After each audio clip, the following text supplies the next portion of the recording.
अल्हम्दुलिल्लाह रब्बिल आलमीन वस्सलातु वस्सलामु अला सय्यिदिल अंबिया'i वल मुरसलीन क़ाल अल्लाहु तबारक व तआला फ़िल क़ुरआनिल मजीद वल फ़ुरक़ानिल हमीद अऊज़ु बिल्लाहि मिनश शैतानिर रजीम बिस्मिल्लाहिर रहमानिर रहीम क़ुल हल यस्तविल लज़ीना यअलमून वल लज़ीना ला यअलमून सदक़ल्लाहुल अज़ीम। महान अल्लाह ताआला दरबारे लाख कोटी शुक्रिया आदाय करছি যে রব্বে কারীম मुस्लिम उम्माह सह विश्वेर प्रत्येकटी जनपदे इस्लामेर ज्ञान के पौঁছে देওয়ার लक्ष्ये आमादेर आगामी प्रजन्मके योग्य दक्ष एवं एकविंश शताब्दीर प्रत्येकटी चैलेंज के मोकाबलार जन्य दक्षकेर गड़े तोलार दिक निर्देशना नेওয়ার लक्ष्ये आजकेर এই प्रोग्रामे যারা उपस्थित হয়েছেন সে স্বপ্নবাজ মানুষ প্রত্যেকের প্রতি বাংলাদেশ ইংলিশ এডুকেশন বোর্ডের পক্ষ থেকে আমাদের কৃতজ্ঞতা এবং মোবারকবাদ। আজকের এই প্রোগ্রামটি অত্যন্ত গুরুত্বপূর্ণ, কারণ আমাদের এই 1-1.5 ঘন্টার মধ্যে যে আলোচনাগুলো হবে, এই আলোচনাগুলো যদি আমরা আমাদের হৃদয়ের গভীর থেকে অনুভব করতে পারি, উপলব্ধি করতে পারি, তাহলে শুধুমাত্র এখানে আমরা যারা বসে আছি আমাদের স্বপ্নই পরিবর্তন হবে না, আমাদের ভবিষ্যৎই শুধুমাত্র পরিবর্তন হবে না, বরং এর সাথে সম্পৃক্ত আরও হাজারো লক্ষ কোটি স্বপ্নবাজ তরুণ প্রজন্ম, আগামীর প্রজন্ম তাদের জীবনকে যোগ্য এবং দক্ষ করে গড়ে তুলতে পারবে। দেখুন, প্রথমেই আসি, আজকে আমরা যারা এখানে এসেছি, একত্রিত হয়েছি, আমরা প্রত্যেকে আজকের লক্ষ্য উদ্দেশ্য সম্পর্কে অবগত। আমাদের সম্মানিত চেয়ারম্যান মহোদয় অত্যন্ত চমৎকারভাবে আমাদের লক্ষ্য উদ্দেশ্য সম্পর্কে আমাদেরকে অবগত করেছেন, দিক নির্দেশনামূলক বক্তব্য দিয়েছেন। আমি আপনার প্রথমেই একটি বিষয় বলি, 3জন শ্রমিক কাজ করছে, একই কাজ করছে। তাদেরকে একজনকে জিজ্ঞেস করা হলো যে আপনি কি করছেন, সে বলল যে আমি ইট গাচ্ছি। আরেকজন বলল আমি 300 টাকার মজুরিতে কাজ করছি। আরেকজন বলল আমি একটি সুবিশাল অট্টালিকা তৈরি করছি। একই কাজ, শুধুমাত্র উদ্দেশ্যের ভিন্নতার কারণে ভিন্নতর। তো ঠিক তেমনিভাবে আজকে আমার সামনে যারা উপস্থিত এবং মিডিয়ার মাধ্যমে যে লক্ষ কোটি প্রিন্সিপাল, পরিচালক এবং শিক্ষকরা আমাদের প্রোগ্রামটি দেখছেন, তাদের উদ্দেশ্যে প্রথম প্রশ্ন, আপনার প্রতিষ্ঠানে আপনি কি উদ্দেশ্য নিয়ে ইংরেজি শেখান? সেটা কি শুধু একটি সিলেবাস মুখস্থ করানো এই উদ্দেশ্য, না বাচ্চাদেরকে কিছু আইডিয়া দেওয়া সেটা, না প্রত্যেকটি শিক্ষার্থীকে বিশুদ্ধ উচ্চারণে ইংরেজিতে দক্ষ করা? কারণ আপনি সেরকমই ফলাফল পাবেন আপনি যে উদ্দেশ্য নিয়ে কাজ করবেন। তো আমাদের প্রথম প্রশ্ন, কে কবে কিভাবে কোনো একটি সুপরিকল্পিতভাবে পরিকল্পনা ছাড়া কোনো একটি কাজে সফলতা অর্জন করেছে? অত্যন্ত আফসোসের সাথে আমাদেরকে দেখতে হয়, পর্যালোচনা করতে হয়, উপলব্ধি করতে হয়, এবং খুব আফসোস লাগে যে আমরা বসে আছি, আমাদের কাছে কোনো পরিকল্পনা নেই। শুধু প্রাতিষ্ঠানিক দৃষ্টিকোণ থেকে একটি সিলেবাসকে পাঠদান করতে হয় বলে আমরা করাচ্ছি, কিন্তু একবারও ভাবছি না যে কোমলমতি শিক্ষার্থীরা আমাদের সামনে বসা, যাদেরকে আমরা ইংরেজি বিষয়ক পাঠদান করছি, তারা যখন তাদের কর্মজীবনে উপনীত হবে আরও 10 থেকে 15 বছর 20 বছর পরে, এই পৃথিবীর পরিবর্তিত চ্যালেঞ্জগুলো যখন তাদের সামনে উপস্থিত হবে, তারা কি পারবে সে সমস্ত চ্যালেঞ্জকে মোকাবেলা করতে? তো সেজন্য আমরা আজকের প্রোগ্রামে আমরা দেখব আমাদের সমস্যা সমাধান, আমরা খুঁজব উত্তরণের পথ কী। কারণ আল্লাহ রাব্বুল আলামিন বান্দা যখন অন্তরস্থল থেকে কোনো একটি বিষয়ের সমাধানের জন্য চেষ্টা করে, তখন সেখানে অবশ্যই সমাধানের রাস্তা বলে দেন। কাউকে না কাউকে সেই দৃঢ় প্রত্যয় গ্রহণ করতে হবে। আমরা আজকে যারা বিমান দেখি, কারো না কারো মাথায় সে আত্মবিশ্বাস এসেছে বলেই আজকে বিমান আকাশে উড়ে। আজকে আমরা যারা মোবাইল ফোনে কথা বলি, কারো না কারোর মধ্যে সে আত্মবিশ্বাস এসেছে বলেই আজকে আমরা হাজার লক্ষ কোটি মাইল দূরে কারোর সাথে ভিডিও কলে কথা বলি। তো ঠিক তেমনিভাবে বাংলাদেশ ইংলিশ এডুকেশন বোর্ড সেই দৃঢ় প্রত্যয় নিচ্ছে ইনশাআল্লাহ আগামী অল্প কিছু বছরের মধ্যেই আমরা এই বাংলাদেশের প্রেক্ষাপটকে বদলে দেওয়ার আল্লাহর উপর শতভাগ আস্থা এবং বিশ্বাস রেখে আপনাদের আন্তরিকতা এবং সহযোগিতার মাধ্যমেই আমাদের দেশের প্রত্যেকটি প্রান্তরের প্রত্যেকটি শিক্ষার্থীকে ইংরেজিতে বিশুদ্ধ উচ্চারণে যোগ্য এবং দক্ষ করার দৃঢ় প্রত্যয় নিচ্ছি। এবং আমরা বিশ্বাস রাখি আমরা যদি সঠিক কর্মপরিকল্পনা, সঠিক সিলেবাস বিন্যস্ত করে আমাদের কাজকে সুন্দরভাবে গোছালোভাবে আঞ্জাম দিতে পারি, আল্লাহ রাব্বুল আলামিন যদি আমাদের এই কাজকে কবুল করেন, অবশ্যই আগামীর বাংলাদেশ শুধু এই বাংলাদেশের জন্য নয়, বরং এই মুসলিম উম্মার জন্য একটি নিয়ামত হিসাবে বিবেচিত হবে ইনশাআল্লাহ। এর অনেক কারণ রয়েছে। প্রথমেই আমরা আসি, আমাদের বর্তমান যে শিক্ষা সিলেবাস এবং কারিকুলাম, সেখানে আমরা ইংরেজিকে মূলত শিখি একটা সাবজেক্ট হিসাবে, কিন্তু আপনাদের প্রত্যেকেই মাথায় রাখতে হবে ইংরেজিকে শিখতে হবে ল্যাঙ্গুয়েজ হিসাবে। তো আপনার মাইন্ড সেট আপটা যেদিকে, সেই বিষয়ের দিকে আপনাকে যেতে হবে। এখন সাবজেক্ট এবং ল্যাঙ্গুয়েজের মধ্যে পার্থক্যটা আমি একটু ক্লিয়ার করি। সাবজেক্ট আপনি গতানুগতিক কিছু রুলস মুখস্থ করলেন, কিছু আইডিয়া নিলেন, দ্যাটস এনাফ। তো ল্যাঙ্গুয়েজ, যেখানে ল্যাঙ্গুয়েজের 4টি যে স্কিল রয়েছে, লিসেনিং, স্পিকিং, রিডিং এবং রাইটিং, এই 4টি স্কিলে আপনাকে সমানভাবে যোগ্য এবং দক্ষতার পরিচয় দিতে হবে। এখানে আমাদের যেহেতু আজকে প্রথম আমাদের বাংলাদেশ ইংলিশ এডুকেশনের প্রথম আনুষ্ঠানিক প্রোগ্রাম, আমরা মূলত আমাদের আগামীর কর্মপরিকল্পনা, আমাদের বর্তমান কাজ এবং আমাদের কী করণীয়, সেই বিষয়গুলো নিয়ে আমরা প্রথম সেশনে আলোচনা করব। দ্বিতীয় সেশন আমরা প্রোগ্রামে প্র্যাকটিসে যাব এবং আমাদের করণীয় বিষয়গুলো আমরা আলোচনা করব ইনশাআল্লাহ। তো প্রথমেই দেখেন, এই বিষয়টি অত্যন্ত গভীরভাবে আপনারা উপলব্ধি করবেন। ল্যাঙ্গুয়েজের মোট টোটাল 4টি পার্ট। প্রথম পার্টটি হলো লিসেনিং, মানে শোনা। দ্বিতীয় পার্টটি হলো যে স্পিকিং, বলা। তৃতীয় পার্টটি হলো যে রিডিং, পড়া। এবং চতুর্থ পার্ট হলো রাইটিং, লেখা। কিন্তু খুব দুঃখজনক হলো সত্য যে আমরা একটা ভাষা শেখার যে ন্যাচারাল প্রক্রিয়া এবং আদর্শ এবং অনুকরণীয় ওয়ার্ল্ড ওয়াইড স্বীকৃত যে প্রক্রিয়া, সেই প্রক্রিয়া থেকে কতটা দূরে এবং কিভাবে আমরা ফলাফল পাবো। আমরা লিসেনিং এবং স্পিকিংকে সম্পূর্ণভাবে বাদ দিয়ে দিই। আমরা যখন ইংরেজি বা ফরেন কোনো ল্যাঙ্গুয়েজ, সেকেন্ড কোনো ল্যাঙ্গুয়েজ শিখতে চাই, তখন সেখানে আমরা তাদের শুরুটা করি রিডিং থেকে, সেকেন্ড স্টেপে যে আমরা রাইটিং। অর্থাৎ প্রথম যে প্রাথমিক যে স্টেপ, 2টি স্টেপ এবং গুরুত্বপূর্ণ 2টি স্টেপ, লিসেনিং এবং স্পিকিং, এই 2টি স্টেপকে আমরা টোটাল এড়িয়ে যাই। একটা মানুষ, আমরা যদি বাংলা ভাষার দিকে একটু খেয়াল করি, আমরা প্রথম বাংলা ভাষা শেখার ক্ষেত্রে কি রিডিং করেছি না আমরা প্রথম শুনেছি? আমাদের এনভায়রনমেন্টটা ছিল এমন, আমাদের ফাদার, মাদার, সিস্টার, আঙ্কল যারা আমাদের আশেপাশে ছিল, তারা বা এমন একটি এনভায়রনমেন্ট ক্রিয়েট করেছে যে এনভায়রনমেন্ট থেকে আমরা প্রতিনিয়ত শুনেছি। আস্তে আস্তে এই শোনাটাই আমাদের মধ্যে লিসেনিংয়ের একটি স্কিল তৈরি করেছে। আমরা ছোট্ট ছোট্ট করে শব্দগুলো একটি পর্যায়ে গিয়ে বলতে শিখেছি। তো এই বলা, থার্ড স্টেপে এসে আমরা রিডিং করেছি, আমরা ফাইনাল স্টেজে গিয়ে রাইটিং করেছি। তো আপনি যদি ইংরেজিকে ল্যাঙ্গুয়েজ হিসাবে শিখতে চান, আপনাকেও সেম একই পথে যেতে হবে, কারণ কোনো ভাষা শেখার এছাড়া বিকল্প কোনো ওয়ে নেই।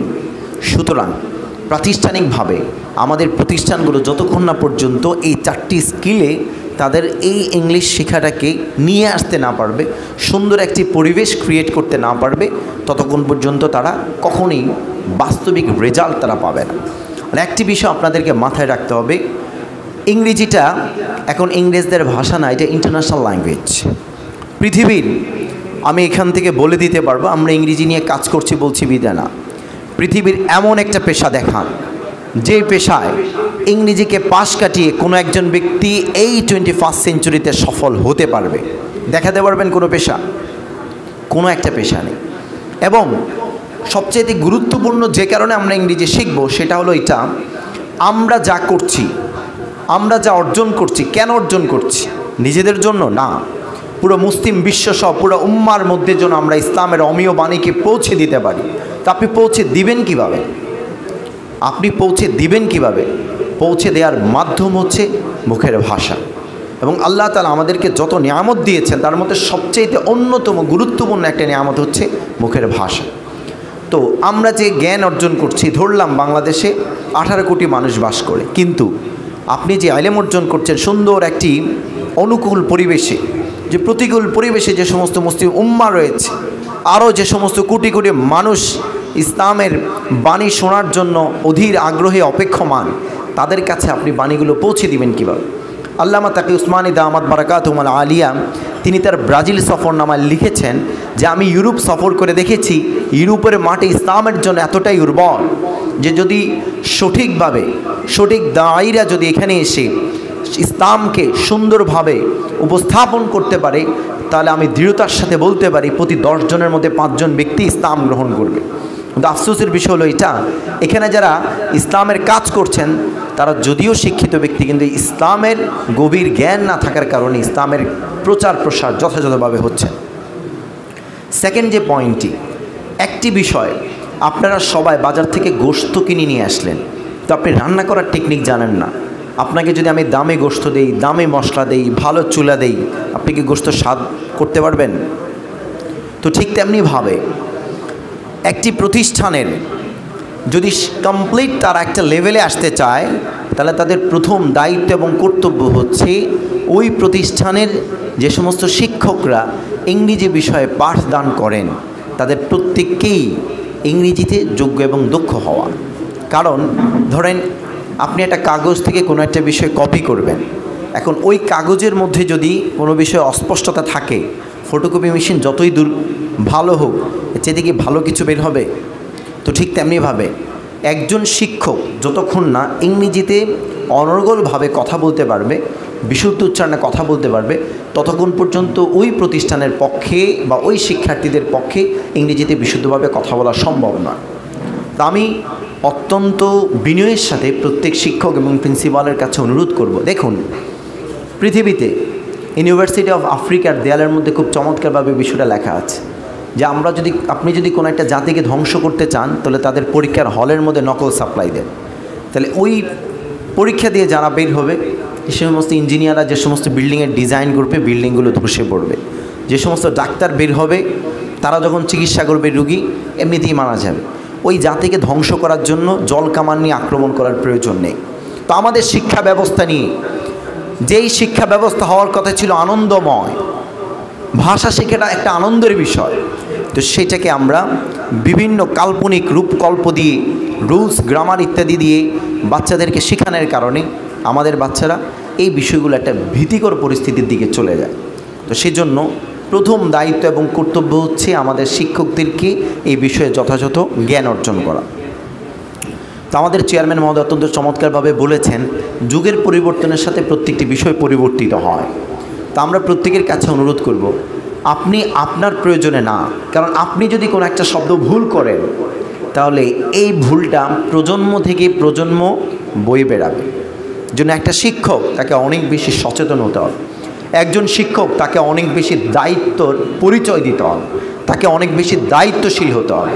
তার কারণ আপনি যদি সঠিকভাবে আমাদের একটি প্রজন্মকে গড়ে তোলেন, তার পরবর্তী প্রজন্ম যোগ্য হবে, তার পরবর্তী প্রজন্ম যোগ্য হবে।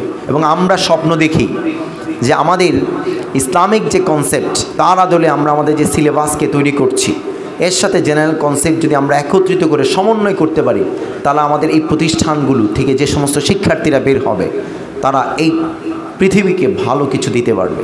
পৃথিবীর প্রত্যেকটা প্রান্তরে তারা জ্ঞানের অমীয় বাণীকে পৌঁছে দিতে পারবে। তো যে বিষয়টা আমরা বলছি, আপনারা যে শিক্ষার্থীদেরকে শিক্ষা দিচ্ছেন, তারা যদি ইংরেজিতে দক্ষ না হয়, তার পরবর্তী জীবনটা যে শিক্ষা অর্জন করবে, উচ্চশিক্ষা, সেটা তার পক্ষে কখনো ওই অর্থে সম্ভব হবে না। আর একটা বিল্ডিংয়ে যেমন গোড়াপত্তন হয় ফাউন্ডেশন, তো ঠিক তেমনিভাবে যে কোনো শিক্ষাটাও গুরুত্বপূর্ণ হয় তার প্রাথমিক স্তরে, প্রাথমিক স্টেজে।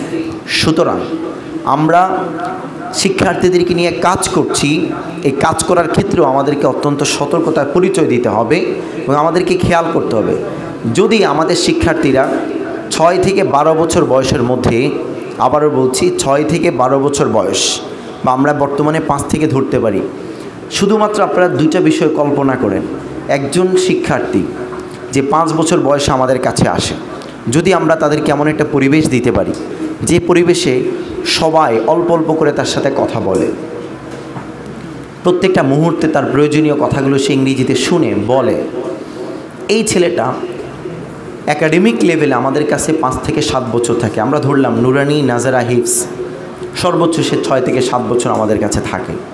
যদি এই 6 থেকে 7 বছরে যে শিক্ষার্থীটা আমাদের কাছে থাকে, এই শিক্ষার্থীদেরকে আমরা যদি সঠিক কর্ম পরিকল্পনা নির্ধারণ করে সিলেবাসকে বাস্তবতার সাথে পর্যালোচনা করে ওয়ার্ল্ড ওয়াইড যে সমস্ত দেশগুলো উন্নতশীল, যে সমস্ত রাষ্ট্রের শিক্ষার্থীরা বিশুদ্ধ উচ্চারণ ইংরেজিতে কথা বলে, তারা কিভাবে বাচ্চাদেরকে ইংরেজি শেখাচ্ছে, সেই বিষয়গুলোকে যদি আমরা পর্যালোচনা করে আমাদের কর্ম পরিকল্পনা, আমাদের সিলেবাস, আমাদের শিক্ষকদের প্রশিক্ষণকে নিশ্চিত করতে পারি।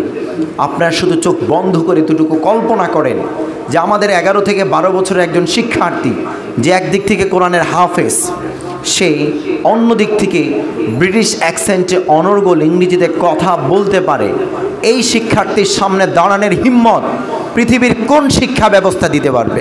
পৃথিবীর কোন সিলেবাস দিতে পারবে? এত বড় অপরচুনিটি, এত সুন্দর অনুকূল পরিবেশকে কিভাবে আমরা হেলায় ফেলায় নষ্ট করি? এই বিষয়গুলো দেখলে আমাদের কলেজা ফেটে কান্না আসে। কাদের সময় নষ্ট করছি? কাদেরকে নিয়ে খেলা করছি? আমরা পৃথিবীর সবচেয়ে এলিট ক্লাসের বাচ্চাদেরকে আমরা পাই, অত্যন্ত সুন্দর এবং নুরানি একটি পরিবেশে আমরা যাদেরকে পাই, যারা গুণামুক্ত একটি পরিবেশে সব সময় থাকে, যাদেরকে আগামীর কাণ্ডারি হিসাবে তৈরি করার দরকার ছিল। এই ছেলে আগামী দিনে আলেম হবে, ডাক্তার হবে, ইঞ্জিনিয়ার হবে, সচিব হবে, ইসলামী রাষ্ট্রসহ প্রত্যেকটি জনপদে সে তার ইসলামের বাণীকে পৌঁছে দিতে পারে। তারা কারা তৈরি হবে? কারা তৈরি হবে? আমরা যদি ভারতীয় এই যে ভারতবর্ষের ব্রিটিশ শাসনের আগের শিক্ষা ব্যবস্থা দেখি, সেখানে এত বিভাজন ছিল না। সেখানে প্রত্যেকটি জামিয়া এমনভাবেই ছিল যেখানে প্রত্যেকটি বিষয়ের উপর শিক্ষার্থীদেরকে শিক্ষা দেওয়া হতো। তো আমরা কেন চিন্তা করি না যে এই দেশে ইসলামিক একটি পরিবেশে থেকেও আমাদের দেশের প্রায় 96% শিক্ষার্থী ইসলাম শিক্ষা থেকে দূরে? তার অন্যতম কারণ হচ্ছে আমরা ইসলামী শিক্ষার সাথে সাথে আমাদের যে আধুনিক শিক্ষা, এই দুইটা বিষয়কে সমন্বয় করতে না পারার কারণে এবং গার্ডিয়ানদের মধ্যে আস্থাহীনতা থাকার কারণে আমরা শতভাগ শিক্ষার্থীদেরকে এখানে নিয়ে আসতে পারছি না।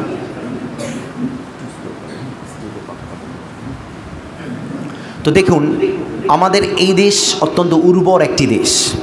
এই দেশের গার্ডিয়ানদের মধ্যে ইসলামের প্রতি একটা সফট কর্নার রয়েছে। তো তারা যদি আমাদের এই বিষয়ে এসে শিক্ষা, দীক্ষা, নীতি, নৈতিকতা এই বিষয়গুলোকে যদি নিশ্চিত করতে পারে, এবং আমাদের বেশ কিছু প্রতিষ্ঠান আছে, একটা দুইটা না, অনেকগুলো প্রতিষ্ঠান আছে, আপনারা চাইলে এই প্রতিষ্ঠানগুলো ভিজিট করতে পারেন। এই প্রতিষ্ঠানের শিক্ষার্থীদের ইংরেজির তালাফুজের মান আমি অনায়াসে এই বিষয়ের নিশ্চয়তা দিতে পারবো। আলহামদুলিল্লাহ সুম্মা আলহামদুলিল্লাহ, বাংলাদেশের প্রায় হাতে গোনা কয়েকটা ইংলিশ মিডিয়াম স্কুল ছাড়া বাকি ইংলিশ মিডিয়াম স্কুলগুলোর শিক্ষার্থীদের ইংরেজির তালাফুজের মানও এত সুন্দর না। এর কারণ হচ্ছে যে শিক্ষার্থীর আরবির তালাফুজের মান ভালো, যে আরবির সিফাত এবং মাখরাজ সম্পর্কে যোগ্য এবং দক্ষ, সে শিক্ষক এবং শিক্ষার্থীকে আমরা যতটা না অল্প সময়ের মধ্যে শুদ্ধ উচ্চারণে, বিশুদ্ধ উচ্চারণে ইংরেজিকে নিয়ে আসতে পারি, তার অনেক বেশি কষ্ট হয় যাদের আরবির সাথে সম্পৃক্ত নাই তাদের। তো ইংরেজিকে আমরা ভালোবাসি তাই ইংরেজি শিখি এমনটা না। মানুষ যেমন ঔষধকে তার অসুস্থতার জন্য সেবন করে, ঠিক তেমনিভাবে ইংরেজিকেও আমরা শিখব। ইসলামের প্রতি যে সমস্ত আগ্রাসন আসছে, ইসলামের প্রতি যে সমস্ত আক্রমণ আসছে, আগামী শতাব্দীতে আরও কঠিন চ্যালেঞ্জ আসবে, সেই চ্যালেঞ্জগুলোকে কারা মোকাবেলা করবে? আপনি শুধু কোরআন হাদিস দিয়ে এই বিষয়গুলো মোকাবেলা করবেন না। আজকে ফিলিস্তিনের মানুষজন নির্যাতিত, কতজন আলেম ইংরেজিতে সেই প্রতিবাদ করেছে, কতজন মানুষ কাশ্মীরের মুসলমানদের বিরুদ্ধে নির্যাতনের প্রতিবাদ করেছে। এই ইসলাম এবং মুসলমানিত্ব দিয়ে কীভাবে আমি হক আদায় করতে পারবো যদি আমার আলেম ইংরেজিতে ইসলামের এই বিষয়গুলিকে ফুটিয়ে তুলতে না পারে? আমরা কতজন এই প্রজন্মে বসে চায়নার মুসলমানদেরকে ইসলামের বাণীগুলোকে পৌঁছে দিতে পেরেছি? দাওয়াত ও তাবলীগের সুবাদে আমি অনেক জায়গায় দেখেছি যারা এই দেশে আসে শুধু আলেমদের সাথে মিশার জন্য, আসে আলেমদের কাছ থেকে শুধু সাময়িক প্রাথমিক বিষয়গুলো জানার জন্য। আপনাকে আল্লাহ তাআলার দরবারে কাঠগড়ায় এই জবাবদিহি করতেই হবে যে আলেম আপনি অর্জন করেছেন, কতজনের মাঝে বিতরণ করেছেন, আপনি কোন দেশে গিয়ে এই আলেমকে বিতরণের জন্য চেষ্টা করেছেন। সাইয়্যেদ আবুল হাসান আলী নদভী রাহিমাহুল্লাহ তাআলা বলেছেন, পৃথিবীর প্রত্যেকটা ব্যক্তি বিশ্রাম নিতে পারে, কিন্তু যারা মাদ্রাসার সাথে সম্পৃক্ত ব্যক্তি তাদের বিশ্রাম নেওয়ার কোনো অধিকার নেই, তাদের বিশ্রাম নেওয়ার কোনো হক নেই। আজকে আমরা 10 থেকে 15 বছর যাবৎ অনবরত অক্লান্ত পরিশ্রম করেছি, ইউরোপের জীবন বিসর্জন দিয়ে এই মাটিতে আছি। কেন? এই মাটি উর্বর মাটি, এই মাটি এমন মাটি যে মাটি থেকে মুসলিম বিশ্ব নয় পুরো বিশ্বের নেতৃত্ব দেওয়ার মতো লোক যদি আমরা সঠিকভাবে দিক নির্দেশনা দিয়ে তৈরি করতে পারি, ইনশাআল্লাহ হবেই হবে। তো সেটার জন্য আমাদেরকে দৃঢ় প্রত্যয় গ্রহণ করতে হবে। সাদামাটা পরিশ্রম দিয়ে কোনো কিছু হবে না। এই 2024 সালে আমাদের শিক্ষা ব্যবস্থা আমরা ঢেলে সাজাতে যদি না পারি, এই শিক্ষার্থীরা যখন 2034 সাল 2040 সালে তাদের ইন্টারন্যাশনাল বিষয়গুলোর সাথে মুখোমুখি হবে, তারা কোনোভাবেই, এখন তো আমরা কোনো মতে চলতে পারি, মসজিদের মিম্বরে বসে খুতবা দিতে পারি, আমাদের আলোচনা করতে পারি, তখন মসজিদের মিম্বর সহ প্রত্যেকটি বিষয়ে আপনার থেকে বিষয়গুলো মানুষ জানতে চাবে, তার অধিকাংশই হবে ইংরেজিতে। এটা অটোমেটিক, এটা পরিস্থিতির কারণে হবে।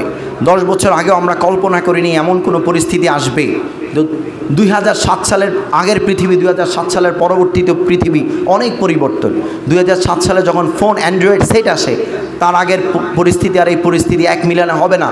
তো ঠিক আমি আজকে এখানে দাঁড়িয়ে বলছি 2030 সালের পৃথিবী, পরবর্তী পৃথিবী আসবে খুব চ্যালেঞ্জিং।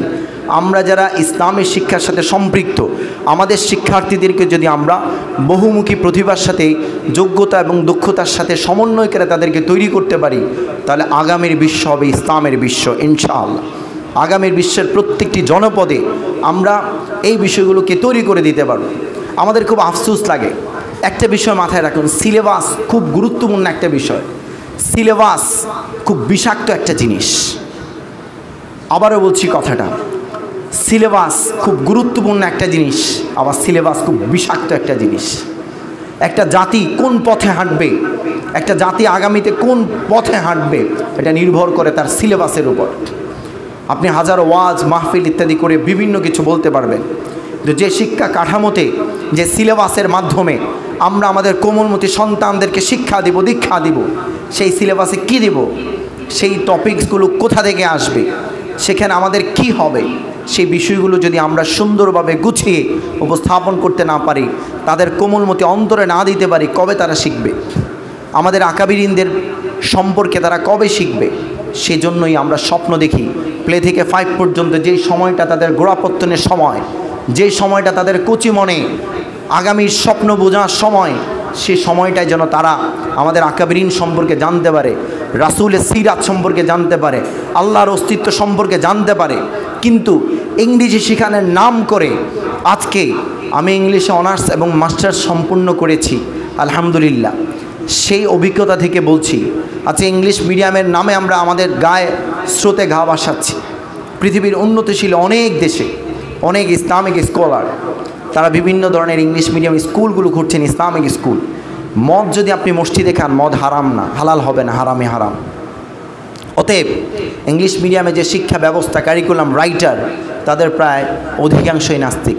তাদের বই পুস্তক যদি আপনি মাদ্রাসায় পড়ান, এটা যে হালাল হয়ে যাবে বিষয়টা এমন না। আমার কচিকাতা সন্তান, তারা কার আদর্শ নিবে, তারা কার বই পড়বে, তারা কার চিন্তা চেতনা লালন করবে, সেটা একজন প্রিন্সিপাল হিসাবে, একজন পরিচালক হিসাবে, একজন দায়িত্বশীল অভিভাবক হিসাবে আপনাকে খুব ভেবে চিন্তে সচেতনতার সাথে সিদ্ধান্ত নিতে হবে। এজন্য আমরা আমাদের যে প্রশিক্ষণের ব্যবস্থা, এই প্রশিক্ষণের ব্যবস্থাকে আমরা 3টা স্টেজে ভাগ করেছি। কারণ এই 3টা স্টেজের প্রত্যেকটা দায়িত্বশীল ব্যক্তি যদি নিজ নিজ জায়গা থেকে আমাদের শিক্ষার্থীদেরকে সাপোর্ট করতে না পারে, তাহলে আমাদের কাঙ্ক্ষিত সাফল্য আমরা অর্জন করতে পারবো না। প্রথম, আমাদের যারা ইংরেজি বিষয়ে পাঠদান করবেন, আমি আবারও কথাগুলো বলছি, যারা ইংরেজি বিষয়ে শিক্ষা দান করবেন, তাদের কমপ্লিট পুরো লেসন এবং পুরো কার্যক্রমটাই ইংরেজিতেই করতে হবে।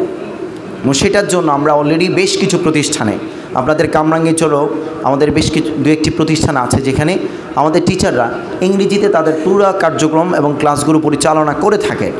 এছাড়াও মোহাম্মদপুর আমাদের বেশ কিছু প্রতিষ্ঠান আছে। তো দেশের আনাচে কানাচে আমাদের অনেকগুলো প্রতিষ্ঠান আছে।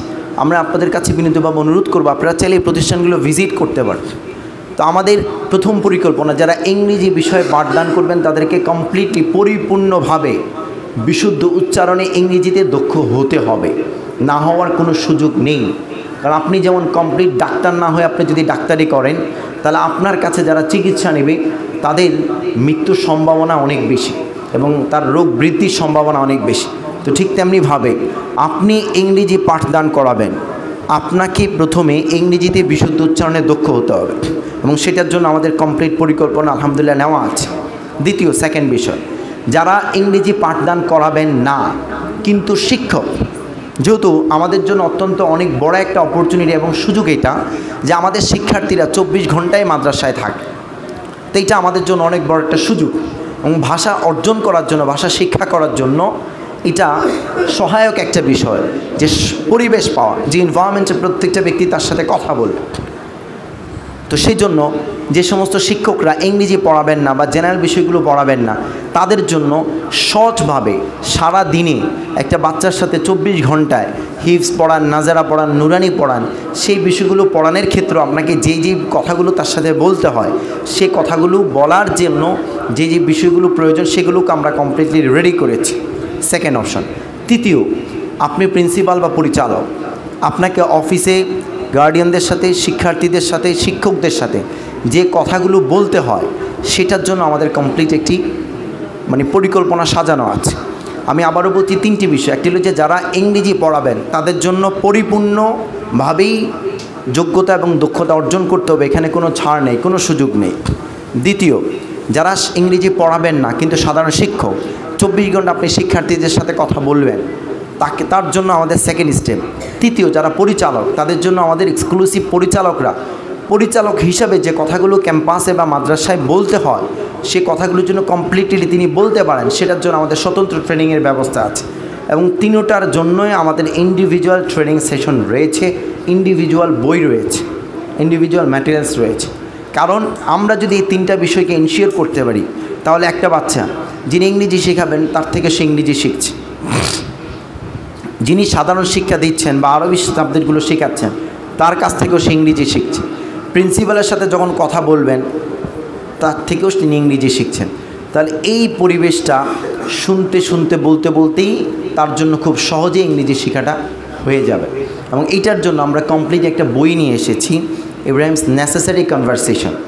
এই বইটা নিয়ে আমি আমাদের সেকেন্ড সেশনে আলোচনা করব, কারণ আমাদের এখানে উপস্থিত আছেন আমাদের একজন সুদক্ষ পরিচালক, আমাদের রাকিব ভাই, যার একটা এক্সক্লুসিভ আইডিয়া ছিল। আমি তার প্রতি অনেক বেশি কৃতজ্ঞ যে তিনি আমাকে প্রথমে কনসেপ্টটা দিয়েছেন যখন আমরা শীট আকারে কাজ করতেছিলাম যে এই ধরনের একটা বই নিয়ে আসলে কেমন হয়।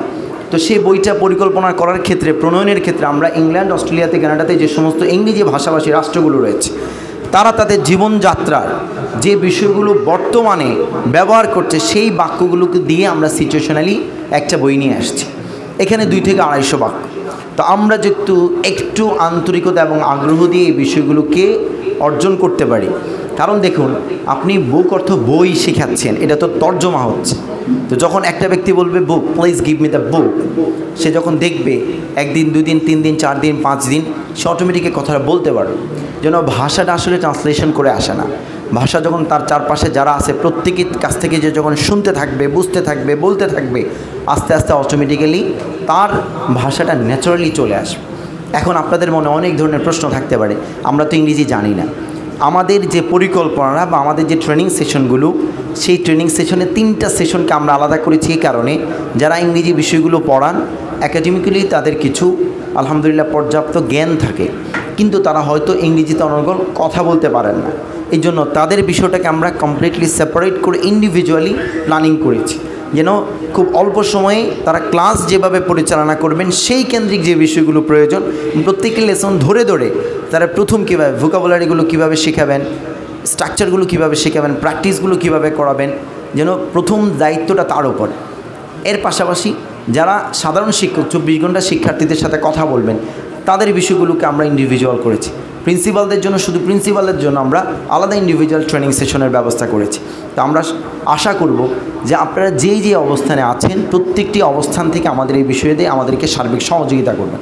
দেখুন, একজন ডাক্তারের যদি 90% রোগী সুস্থ না হয় তাহলে আপনি তাকে কি সফল ডাক্তার বলতে পারবেন? ধরেন একজন ডাক্তার 100 জন রোগীর কী করেছে, চিকিৎসা করেছে, তার মধ্যে 90 জন রোগী কি হয় নাই, সুস্থ হয় নাই, ওই ডাক্তারের কাছে কেউ যাবে? তাহলে আপনি যা দেখছেন, যেভাবে চলছেন সেভাবে যদি চলে আপনাদের যদি সফলতা না আসে তাহলে আপনি কেন পরিবর্তনের চিন্তা করেন না? খুব আফসোস লাগে যে আমাদের শিক্ষার্থীরা মাস্টার্স পর্যন্ত বা ক্লাস 5 পর্যন্ত শেষ করার পর যদি প্রাথমিক যে ইংরেজিগুলো, এদিকে আসো ওদিকে যাও, এখন এটা কি করো, এখন কয়টা বাজে, এই যে প্রাথমিক যে কথোপকথনগুলো, কনভারসেশনগুলো, এই কথাগুলো আমাদের শিক্ষার্থীরা শিখতে পারে না। যদি আপনার লক্ষ্য উদ্দেশ্যই অর্জিত না হয়, তাহলে আপনি কি শেখাচ্ছেন? আপনার কি ভাবার প্রয়োজন নেই? এই জন্য প্রথম যে বিষয়টা, আমাদেরকে আত্মবিশ্বাসী হতে হবে।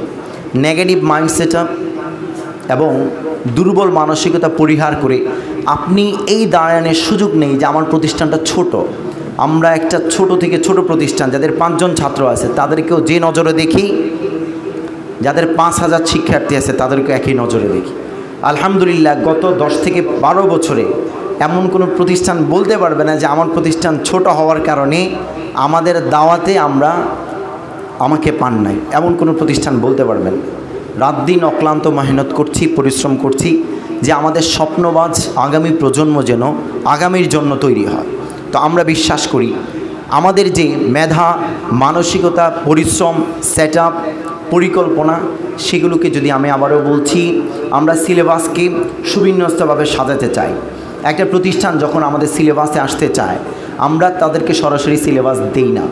আমরা প্রথম তাদের লেভেলগুলোকে টেস্ট করি, শিক্ষকদের সাথে কথা বলি, তারা যে কর্ম পরিকল্পনায় চলছে সেটাকে নিয়ে আমরা আলোচনা করি, দেখি, পর্যালোচনা করি, প্রিন্সিপালের সাথে বারংবার কথা বলি।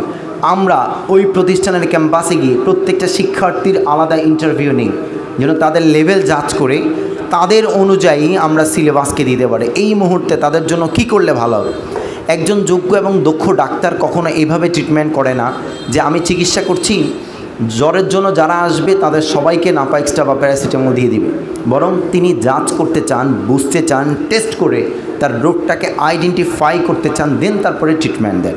তো ঠিক তেমনিভাবে বাংলাদেশ ইংলিশ এডুকেশন বোর্ড গতানুগতিক সিস্টেমে কাজ করার জন্য নয়, বরং এটা পৃথিবীর সর্বোচ্চ মানদণ্ডে একটা ছোট থেকে ছোট প্রতিষ্ঠানকে উন্নত করার স্বপ্ন নিয়ে, দৃঢ় প্রত্যয় নিয়ে পথ চলার প্রতিষ্ঠান, যেখানে আমরা ছোট বড় কোনো প্রতিষ্ঠান নয়। কারণ অনেক সময় অনেক ফোন পাই যে একটা প্রতিষ্ঠান বলে আমাদের তো 50 জন ছাত্র, 40 জন ছাত্র, আপনারা আসবেন কিনা বা আপনি আসবেন কিনা। আমি আবারও বলছি, বড় ছোট নয়, আমরা স্বপ্নের জন্য দৌড়াচ্ছি। কারণ আমরা জানি না যে কোন প্রতিষ্ঠানে যদি আমরা সঠিক কর্ম পরিকল্পনা নিতে পারি, ছোট অখ্যাত কোনো প্রতিষ্ঠান থেকেও আগামী দিনের যুগশ্রেষ্ঠ বিখ্যাত ব্যক্তি বের হতে পারে। কিন্তু যদি হৃদয়ের মধ্যে সেই ব্যথা থাকে, যে দরদ থাকে, চোখের পানি থাকে, কান্নাকাটি থাকে, প্রিন্সিপালের মধ্যে সেই ব্যথিত মন আমরা পাই, আমরা বিশ্বাস করি, দৃঢ়তার সাথে বিশ্বাস করি, সেই প্রতিষ্ঠানকে ছোট্ট হিসাবে নয়, বরং ওই প্রিন্সিপালের ব্যথা অনুযায়ী আমরা ওই প্রতিষ্ঠানকে সর্বোচ্চ গুরুত্ব দিয়ে দেখব ইনশাআল্লাহ। তো যে বিষয়টার সাথে আমরা আসছি, প্রথমেই আমরা প্রতিষ্ঠানের প্রত্যেকটা শিক্ষার্থীর লিখিত এবং মৌখিক পরীক্ষা নিব। পরীক্ষা নিয়ে তাদের লেভেল অনুযায়ী আমরা প্রথমে তাদেরকে কিছু কাজ দিব। যদি কিছু কাজের মাধ্যমে তাদের প্রাথমিক এই বিষয়গুলোকে আমরা দূর করতে পারি, তাহলে সেই বিষয়ে আমরা সামনের দিকে অগ্রসর হব। এই জন্য কোনো প্রতিষ্ঠান ছোট বড় বলতে নয়, হীনমন্যতার কোনো বিষয় নয়, বরং আপনি স্বপ্ন দেখেন। আপনি স্বপ্ন দেখাতে আপনার কোনো দোষ নেই। আপনাকে সার্বিকভাবে যত ধরনের সাপোর্টের প্রয়োজন, যত ধরনের সহযোগিতা প্রয়োজন, সিলেবাস দিয়ে হোক, শিক্ষক ট্রেনিং দিয়ে হোক, অনলাইন অফলাইনে, এবং আমাদের প্রশিক্ষক পাঠিয়ে সার্বিক সামগ্রিক সমস্ত বিষয়গুলো দিয়ে আমরা কাঁধে কাঁধ মিলিয়ে আমাদের জন্য, আগামীর জন্য ইসলামিক স্কলার তৈরি করার জন্য, যেন তার একদিক থেকে আলেম এবং হাফেজ হয়, আরেক দিক থেকে মুসলিম উম্মার সম্পদে পরিণত হয়। আগামী দিনে যেন আমাদের রাষ্ট্র পরিচালনা সহ পৃথিবীর প্রত্যেকটি প্রান্তরে যে কোনো দায়িত্ব নিতে যেন আমাদের এই অঙ্গন থেকে মানুষ পেতে বেগ পেতে না হয়। কারণ আলহামদুলিল্লাহ সুম্মা আলহামদুলিল্লাহ, আমাদের আগামী প্রজন্ম এবং বর্তমান যারা বিভিন্ন প্রতিষ্ঠানের দায়িত্বশীল, তারা অত্যন্ত সচেতন এবং তাদের চিন্তা চেতনা আমাদেরকে মুগ্ধ করে, আমাদেরকে আগ্রহ এবং উদ্দীপনা যোগায়, আমাদের পথ চলার ক্ষেত্রে সাহস যোগায়। আমাদের অন্তরে অনেক বেশি সাহস আমরা সঞ্চার করতে পারি। যখন এক একজন প্রিন্সিপাল অক্লান্ত ঘাম জড়ান তার প্রতিষ্ঠানের জন্য, আমরা সেই স্বপ্নবাজ প্রিন্সিপালদের খোঁজে অন্বেষণে পথে আছি।